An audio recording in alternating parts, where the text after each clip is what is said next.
दोस्तों चंदा मामा से मिलने के बाद भारत निकल चुका है सूरज चाचू से मिलने के लिए। चंद्रयान 3 के सक्सेसफुल मून लैंडिंग के जस्ट 10 दिन के भीतर ही इसरो ने फिर से एक बार एक ऐसा मिशन लॉन्च कर दिया है जिससे हम स्टडी करने वाले हैं सूरज को।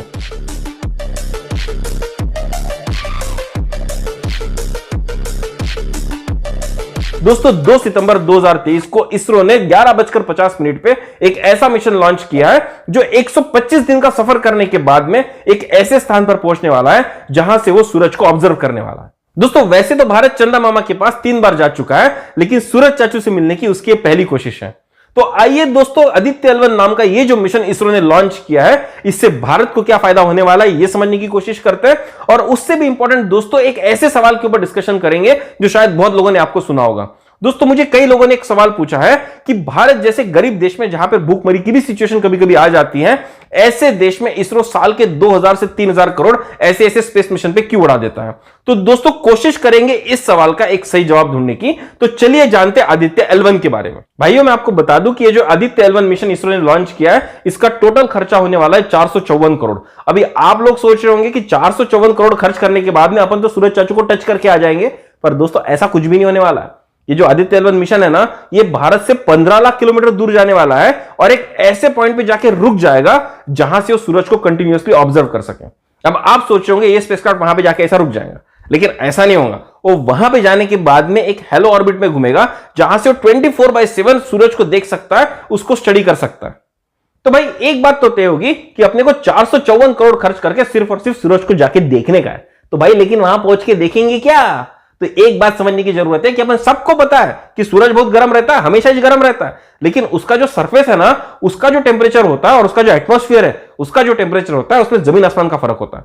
पता है कितना फर्क होता है? ऑलमोस्ट 167 टाइम्स का। मतलब कि उसका जो सरफेस होता है उसका टेम्परेचर होता है 6000 डिग्री सेल्सियस और उसका जो कोरोना होता है मतलब कि वहां का जो एटमॉस्फेयर है उसका टेम्परेचर होता है 10 लाख डिग्री सेल्सियस। मतलब कि वहां का जो जमीन है वहां पे 6000 डिग्री का सेल्सियस टेम्परेचर है और जो ऊपर कोरोना है वहां पे 10 लाख डिग्री सेल्सियस का टेम्परेचर है। इतना डिफरेंस। अगर यही बात हम जमीन या फिर अर्थ के बारे में अगर सोचे तो अगर हम जमीन पे खड़े हैं और यहां पे अगर 6 डिग्री सेल्सियस है तो हमारा जो एटमॉस्फेयर होगा तकरीबन 1-1.5 किलोमीटर थोड़ा सा ऊपर जाएंगे तो उसका टेम्परेचर पता है कितना होगा? तकरीबन 1000 डिग्री सेल्सियस। इतना डिफरेंस होता है।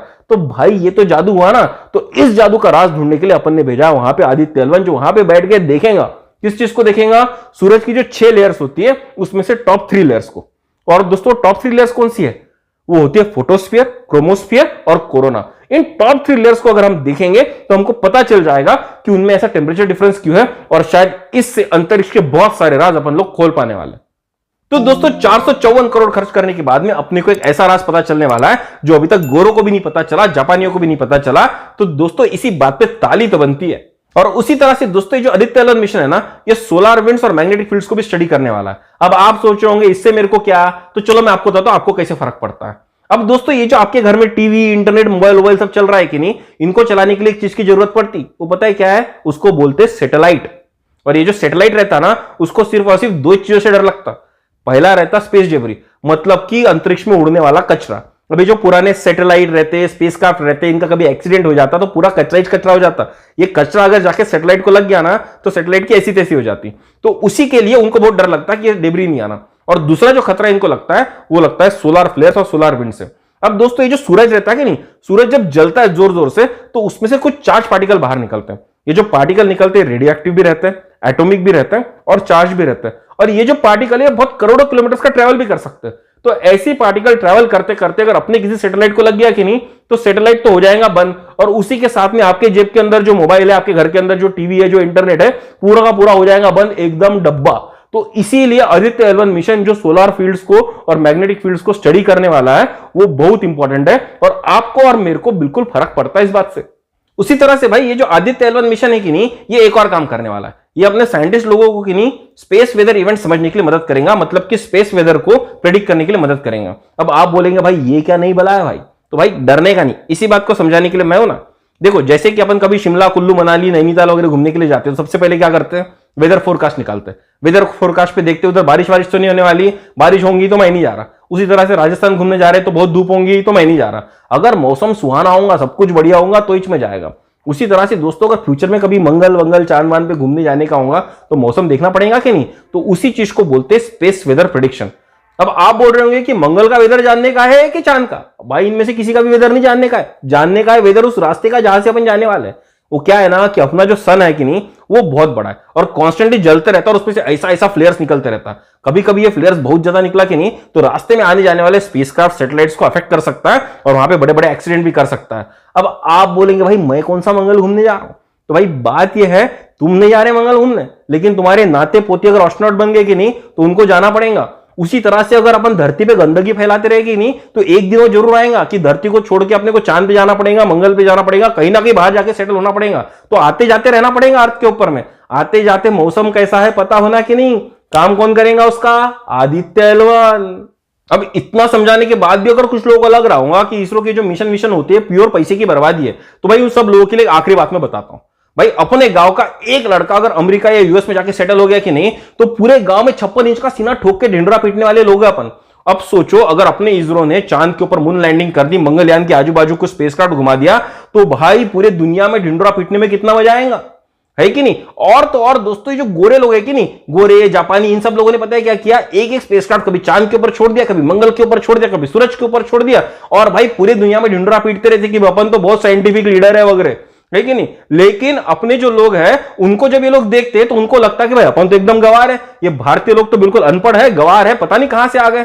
ये जो न्यूयॉर्क टाइम्स का जो 2014 का कार्टून मैं आपको भी स्क्रीन पर दिखा रहा हूं कि नहीं, इसको देख के इन गोरे लोगों को ऐसे लग रहा था कि भाई अपनी जो इंडियन स्पेस एजेंसी है ये तो गाय भैंस चलाने वाले लोग चला रहे।